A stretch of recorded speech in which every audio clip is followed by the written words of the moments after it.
Ayan na po yung finished product, mga loading. Ayan. Siguro hindi na, kahit di na siguro palisin yung loob nyan. Ayan. Wala nang palis yan mga loading. Hindi na siguro yan. Pasado na kaya mo. Ayan. Gusto niya ano ganyan na tirada mga loading. Kaya kahit na gusto ko mag-absin hindi ako pa-absinin. Magpapacheck up sana ako sa mata.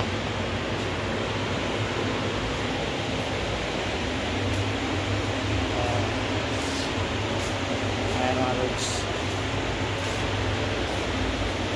Loob pa lang yan mga lods. Hindi pa natapos yung katawan.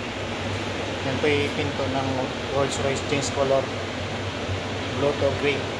And meron color ang logo. Sige na mga lods. Ayan yung result namin. Ayan, kasama ka ng rooms. Bye bye. Kaya pa lang custom. Ayan. Custom pa lang.